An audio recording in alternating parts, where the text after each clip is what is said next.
Nitoe wito kwa wananchi wote nchi nzima, japo mimi ni mkuu wa wilaya, wale ambao watapata nafasi ya kunisikiliza wasiwachague wabunge ambao hawafanya ziara. Narudia tena, kama mbunge wako alikuwa hatengi muda wa kuja kwenye ofisi ya jimbo kusikiliza wananchi, anakupa katibu, basi mchagueni katibu wake, huyo ndo ana nafasi ya kuwasikiliza.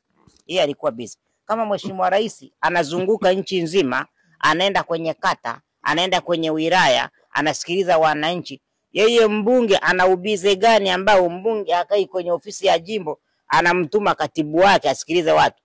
Wenye wananchi mlimchagua mbunge, mlimchagua katibu.